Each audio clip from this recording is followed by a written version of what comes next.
Hey everybody, how's it going? Today, let's take an in-depth tour and test drive of the 2009 Smart Fortwo Passion Coupe. And this is going to be a full, in-depth tour of the Fortwo. We'll start it up, show the engine, get an exhaust clip and go over the performance data, take it on a quick test drive, and show you a bunch of the features on the interior as well as exterior. And today, I'm at my family's dealership, Car Connections Incorporated, in Reidsville, North Carolina.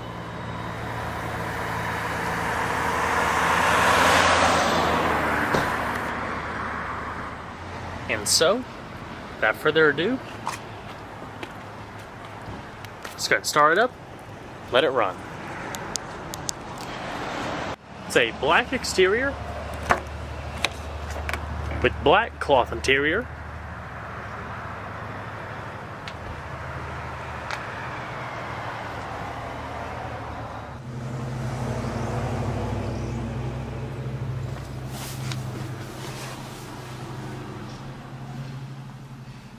Ignition cylinder is down in the center console.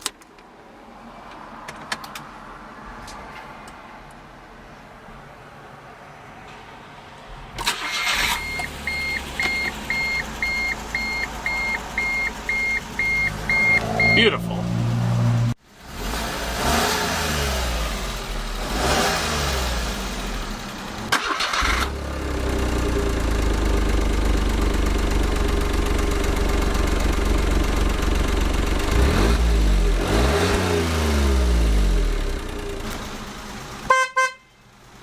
It's got a very smooth power-assisted leather-wrapped steering wheel, 5-speed automated manual gearbox with manual gear selection down here, or at the steering wheel mounted paddle shifters. Now, in short, basically how the transmission works is that the vehicle actually has a clutch that's electronically activated as you transfer through the gears. So it gives it a little bit more of a hesitant shift characteristic than a normal vehicle in this class. It's quite quirky and pretty neat in my opinion. Like I said, we'll go over that a little bit more in the test drive portion and how it works. And let's go ahead and cut on the headlights, hazards, automatic windows, and let's go and check out the exterior, shall we? It comes standard with projector halogen headlamps, very slanted forward-facing design, and when it was introduced in 2008, it definitely departed from the traditional subcompact market designs.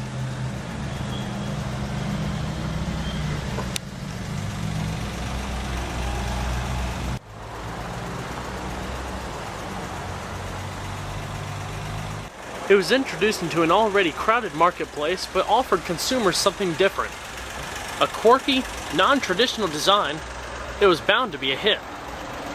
This particular one comes with the upgraded 15-inch aluminum alloy wheels, anti-lock brakes, stability control and traction control, with disc brakes in the front and drums in the rear. The Smart Fortwo is actually built by Mercedes-Benz, so naturally you'd expect it to be a pretty safe vehicle, and it actually is. It was awarded 4 out of 5 stars for frontal crash protection of the driver and 3 stars for passenger protection. In side impacts, the Smart was awarded a perfect 5 out of 5 stars. And with frontal and side crash testing done by the Insurance Institute for Highway Safety, it achieves their overall highest rating of good for both segments. Most of the exterior body is composite body paneling, such as the doors, the front, the back. This portion right here, running across the top and the bottom, is metal. And underneath all this body paneling and everything is a high-strength center core structure that basically is designed to keep its form and structural integrity upon collisions, basically protecting its occupants in sort of a high-strength bubble, so to speak. Your plexiglass sunroof, integrated third brake light with rear window wiper, integrated side fender vents for the rear-mounted engine,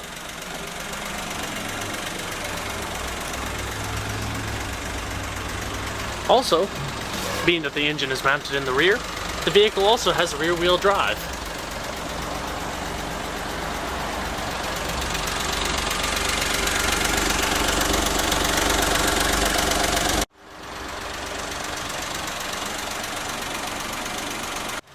And before we check out the interior, we'll check out the rear and the engine simultaneously, since it's rear mounted, of course.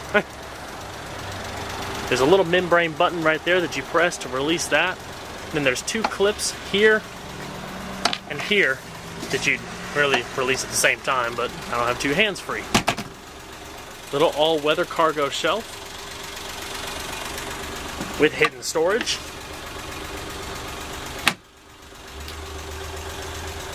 You do have a pretty decent amount of rear space.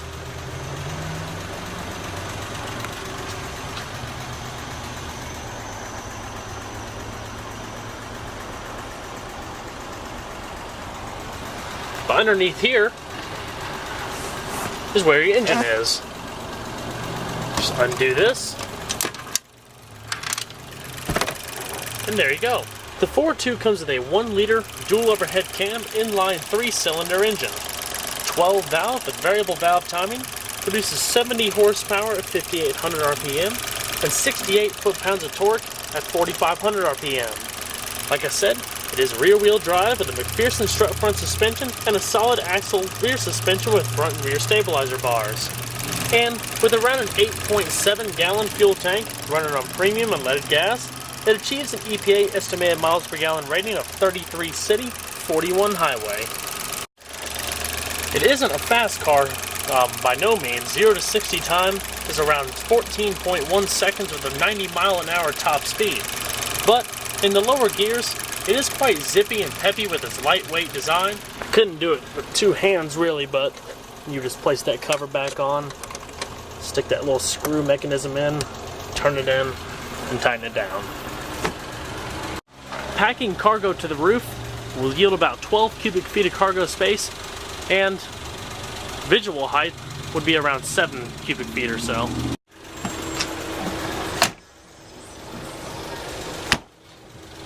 You also have a little cover that opens up in the front. It's released here by a couple clips. You just kind of lift it up. Houses your fluid reservoirs and access to the headlamps.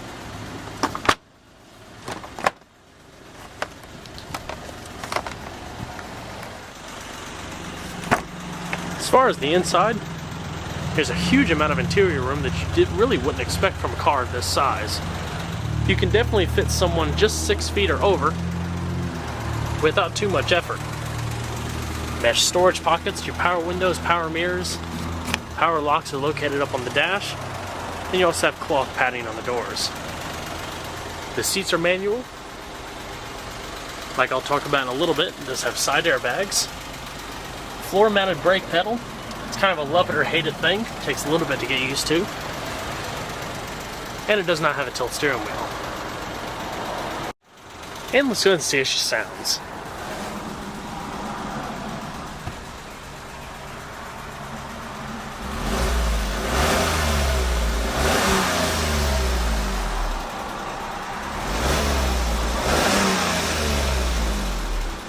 This have a little bit of a rev limiter. You can also get an optional analog clock and a tachometer that'll mount right on top of that center stack.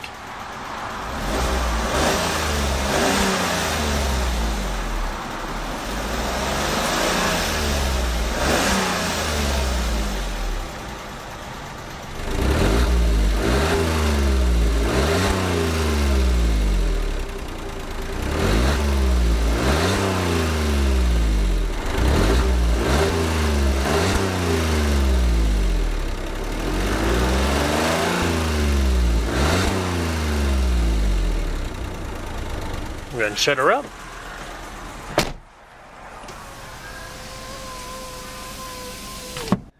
It's got an in-dash CD player, AM/FM stereo system, putting out 2 speakers through the doors.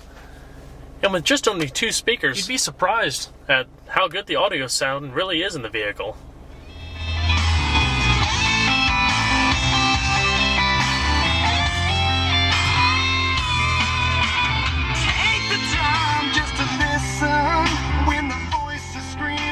Good amount of bass response. Take a look in the distance, try and see it all. Vehicle comes with a standard driver and passenger side airbag, as well as side curtain airbags.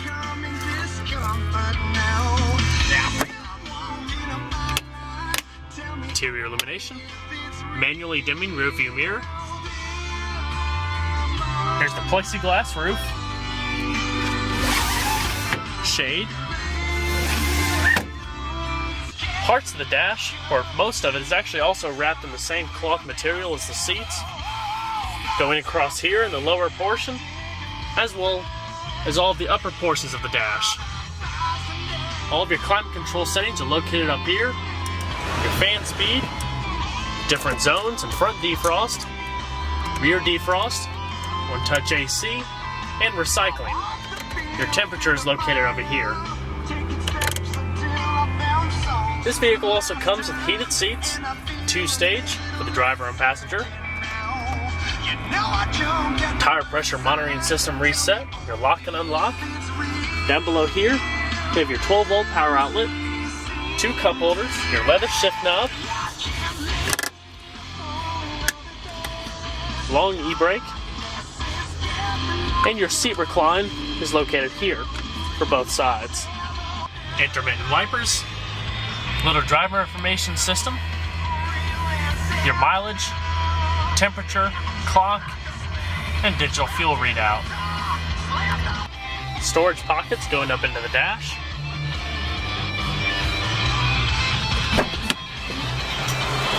It's very nifty. We're going to shut her down.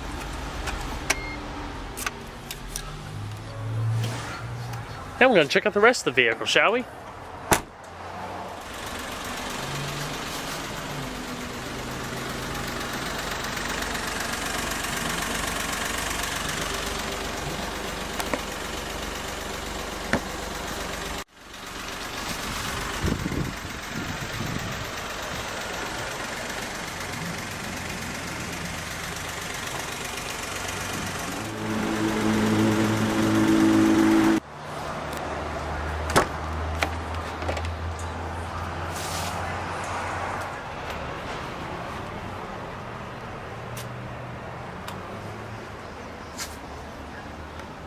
Manual passenger seat as well.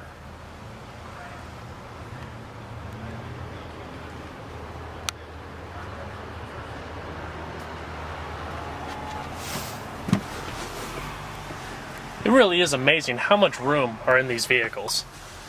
Putting this seat all the way back, I'm about 5'10". If I stretch my legs out, I'm still not touching the dash.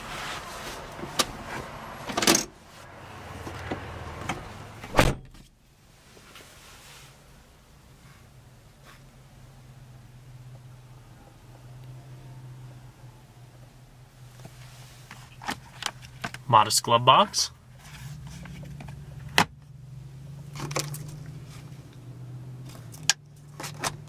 Definitely a neat little car. Awesome fuel economy and a non-traditional design with an overall design and concept that's just so quirky, you can't help but think it's pretty neat. And let's go and take it for a quick drive.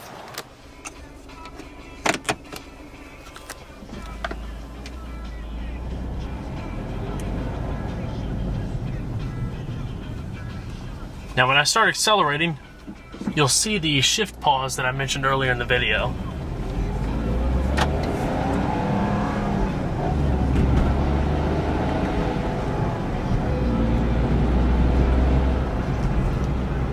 Took me a little while to get used to it. Same thing with the floor-mounted brake pedal. But after driving it a while and looking it up on the internet, doing my research, things like that, it's kind of love it or hate it thing. A lot of people don't like it, but a lot of people think it's pretty neat. I'm one of the people that think it's pretty neat, of course. Basically, it gives you the feeling of driving a manual vehicle without actually having to fiddle with the clutch. And that little 3-cylinder engine has such a throaty note to it. But when you're driving it just very complacent, normal city, day-to-day driving, and you're not really horsing it around or anything, you don't really notice those shift pauses that much. It's only when you really start to bury the pedal. But really though, when it kicks into gear, it kicks in and goes.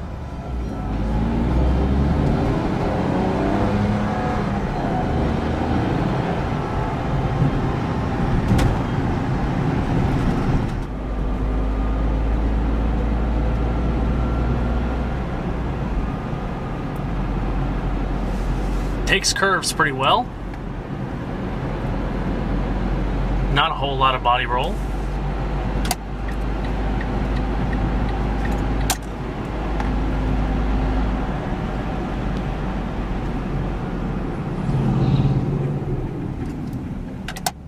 And pretty good stopping power.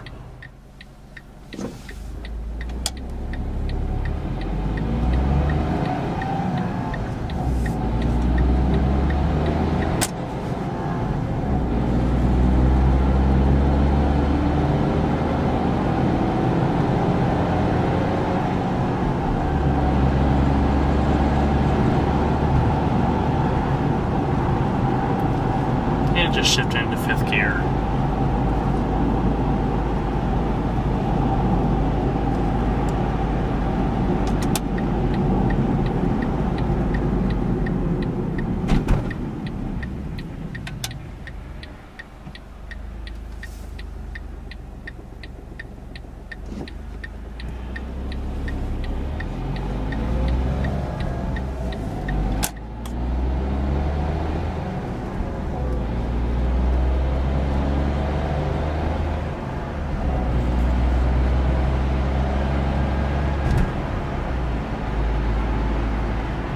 Like I said before, the interior is extremely spacious for such a small car, and being with such a short wheelbase, you'd expect it to ride like a little golf cart or something like that, but it's actually pretty good. Highway ride can be just a little bit choppy, but driving around in the city, it's pretty comparable to any other subcompact vehicles on the market.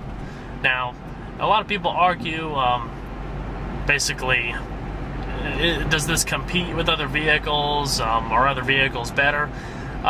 Are there better choices than the Smart? Yeah, there's several, but it really boils down to, what do you want in a vehicle? Do you want something that you think you can get more bang for your buck, or do you want something just to be different? The Smart, I think, in my opinion, is designed for people who want to be different and don't really care about any of that other stuff. I mean, you still get really good fuel economy. You get a lot of attention, whether you like that or not, really. But it's just a really neat, unique package. You don't see a whole lot of them everywhere. I mean, larger cities probably see a little bit more than where I live right now. But I'm the type of person that just likes to be different. And the Smart allows you to do that with saving gas and really not compromising on the practicality as far as just normal day-to-day chores go. Now we'll go ahead and take it on the highway real quick.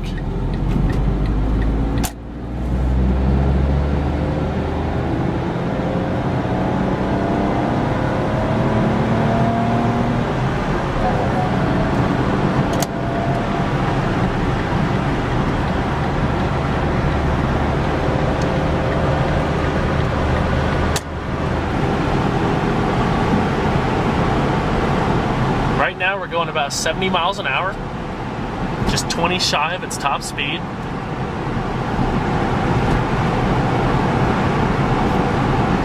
Wind noise is average.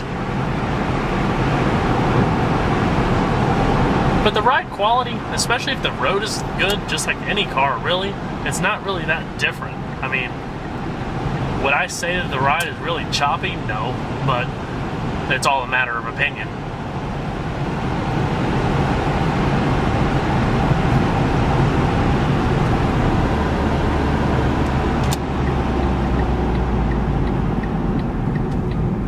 Brakes are definitely really good on it.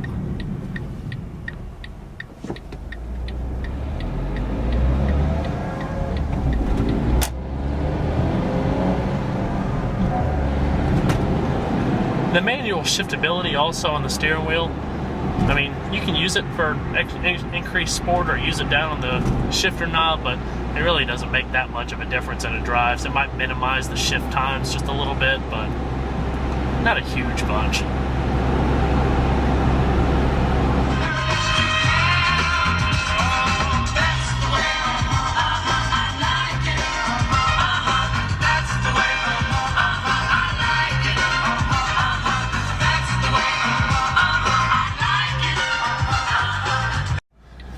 Definitely a fun little vehicle to drive.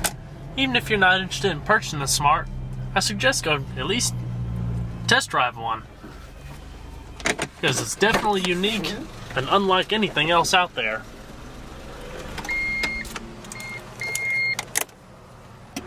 Well guys, I hope you enjoyed this in-depth tour on the 2009 Smart Fortwo Passion Coupe. Be sure to stay tuned next time. There's a lot more where that came from. Take care, everybody.